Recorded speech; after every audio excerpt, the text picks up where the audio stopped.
Hello friends, આજે છે 1 જુલાઈ એટલે કે CA day, chartered accountant day, મારો પોતાનો દિવસ. આ દિવસનું મને એટલું જ એક્સાઇટમેન્ટ થાય જેટલું મને મારા બર્થડેનું થાય, કેમ કે આ ડિગ્રીએ મને બીજો જન્મ અપાવ્યો હોય એવું લાગે છે. જે મારે રિસ્પેક્ટ જોઈતું હતું એ આ ડિગ્રીથી મને મળ્યું છે. તો થેન્ક્સ ટુ ધીસ ડિગ્રી કે હું આ રિસ્પેક્ટ મેળવી શકી છું. મોસ્ટલી બધાને એવું લાગતું હોય કે સીએ કરવું ખૂબ અઘરું છે, થઈ જાય ને પછી એકદમ ક્રીમ લાઈફ છે, શાંતિથી એસી ઓફિસમાં બેસવાનું, સાઇન કરવાની and you can get your earning, તમને જોઈતું બધું મળી જાય. પરંતુ એવું નથી. નો ડાઉટ જે સ્ટુડન્ટ તરીકેની લાઈફ છે તે વધુ ટફ છે. તેમાં બહુ બધું રીડિંગ છે, તમારે એક્ઝામ પણ દેવાની, ટાઈમ ઓછો હોય, ઇન્ટર્નશીપ છે. પરંતુ એના પછીની જે લાઈફ છે, તમે સીએ બની જાઓ છો એ પછીની લાઈફ છે, પ્રેક્ટિકલ લાઈફ, એ એનાથી પણ વધુ અઘરી છે.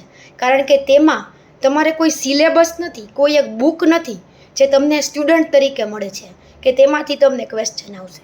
પ્રેક્ટિકલ લાઈફમાં તમને કોઈ પણ ક્વેશ્ચન ગમે ત્યારે આવી શકે છે. એમાં એવું નથી કે તમને કોઈ એક સેક્શન આવડી ગયું છે, એક પણ કંપની લોના સેક્શન, એટલે તમને માર્ક્સ મળી જાય. તમે કોઈ સેક્શન સ્કીપ નથી કરી શકતા પ્રેક્ટિકલ લાઈફમાં, કારણ કે તમારે ડીલ કરવાનું છે માણસો સાથે, ક્લાયન્ટ્સ સાથે. એ તમને કાંઈ પણ પૂછી શકે છે. એ ગુજરાતીમાં પણ પૂછી શકે છે, ઇંગ્લિશમાં પણ પૂછી શકે છે, હિન્દીમાં પણ પૂછી શકે છે. એ તમને એવું હોય કે ભાઈ મને ઇંગ્લિશ જ ફાવે, તો તમારું ગાડું ચાલવાનું નથી, કારણ કે તમને ગુજરાતી પણ આવડવું પડશે. કેમ કે તમને ધારો કે ઓટીપી આવ્યો, ચલો, તમારે બધા ક્લાયન્ટ્સ થ્રુ આઉટ ઇંગ્લિશ મીડિયમવાળા હોય એવું જરૂરી નથી. એ તમને ઓટીપી આપશે 6733. તો જો તમને ગુજરાતીના આંકડા નહીં આવડતા હોય તો તમે શું કરશો? તમે એને પૂછશો 6733 એટલે શું? અને એવું કહી શકે એવા સક્ષમ પણ નહીં હોય 6733. તો મહેરબાની કરી જે પણ ઇંગ્લિશ મીડિયમથી બિલોંગ કરતું હોય એ 1 to 100 ગુજરાતીમાં શીખી લેજો, એ તમારા સારા માટે છે. સીએ થાવે પહેલાં ઇંગ્લિશમાં પણ પાવરફુલ જોશો તમે, ગુજરાતીમાં પણ જોશો, હિન્દીમાં પણ જોશો. અને મેઇન વસ્તુ, તમારી સામે કોઈ પણ ક્વેશ્ચન ગમે ત્યારે આવી શકે છે. એવું નથી કે તમારે તમને ટાઈમ મળશે કે ચલો 1 મિનિટ હું બુક ખોલી લઉં, જોઈ લઉં કયું સેક્શન આવે ઇન્કમ ટેક્સનું. તમને અચાનક ફોન આવશે કે અચાનક ક્લાયન્ટ આવી જશે અને પૂછશે મારે આ સેક્શનની નોટિસ આવી છે, એમાં શું કરશું? તો તમારે ક્વિક આન્સર આપવો પડશે, ક્વિક રિસ્પોન્સ આપવો પડશે. તેના માટે તમારે સતત મહેનત કરતા રહેવું પડશે. You have to be a student all the time. અને એ ખૂબ અઘરું છે, કારણ કે તમારે સતત કોઈના માટે હાજર રહેવું, તેના જવાબ આપવા, કોન્સ્ટન્ટ તમને સેક્શન્સ યાદ હોવી, કોન્સ્ટન્ટ તમને એની ક્વેરી સોલ્વ કરતા ફાવવું, એ બધું ખૂબ અઘરું છે. હું આટલા વર્ષના એક્સપિરિયન્સ પછી એ કહી શકું છું કે now I am able to do all this. હવે હું કરી શકવા માટે સક્ષમ છું, કારણ કે હવે શું આપણને ખ્યાલ આવી જાય કે કઈ રીતે તમારે જવાબ આપવાનો છે, શું કહેવાનું છે. બાકી મને આજે પણ એ દિવસ યાદ છે કે પહેલી વાર જ્યારે પાન કાર્ડનું સિમ્પલ ફોર્મ આવે ને ભરવાનું, તો પણ હાથ ધ્રુજવા માંડે.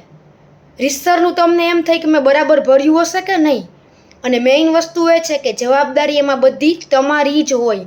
પેલું રિટર્ન જ્યારે ભર્યું હોય ને, એ પણ એક અલગ જ ફિલિંગ હોય કે તમે 5-6 વાર રીચેક કરો કે મેં કંઈ ખોટું નહીં કર્યું હોય ને, કંઈ ક્લાયન્ટને નોટિસ તો નહીં આવે ને.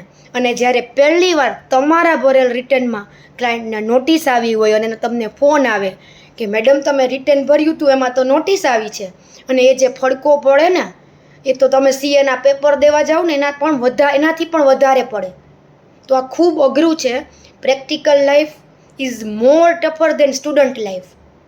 તો જે એવું વિચારતા હોય અત્યારના સ્ટુડન્ટ કે પછી તો શાંતિ જ છે, એવું જરા પણ નથી. તમારે સતત શીખતા જ રહેવાનું છે, અપડેટ રહેવાનું છે. ઇન્કમ ટેક્સ હોય, જીએસટી હોય, તેમાં સતત તમારે નવું નવું શીખતા જ રહેવું પડે છે. જો તમે શીખવાનું બંધ કરી દો તો એ દિવસથી જ તમારું ડાઉન સ્ટ્રીમ ચાલુ થઈ જાય છે. તમે સાથે નથી રહી શકતા લોકોની, કારણ કે બધાને સતત તમે અપડેટેડ જ જોઈએ છે વર્ઝન તમારું. એમને સતત તમારી પાસેથી માહિતી જોઈએ છે, તમારું માર્ગદર્શન જોઈએ છે, સલાહ જોઈએ છે. અને તમે કોઈને સલાહ ત્યારે જ આપી શકો કે જ્યારે તમારી પાસે કોઈ પણ વસ્તુનું પૂરું નોલેજ હોય. અને નોલેજ મેળવવા માટે તમારે સતત સ્ટુડન્ટ બન્યું રહેવું પડે છે, સતત શીખતા રહેવું પડે છે. તો આ સીએની જે જર્ની છે શીખવાની, એ સતત ચાલુ જ રહેવાની છે.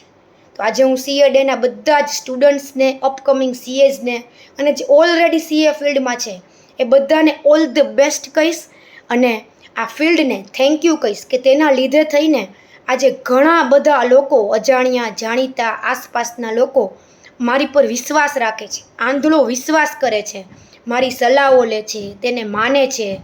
Thank you so much CA field કે મને આ કાબિલ બનાવી. Thank you.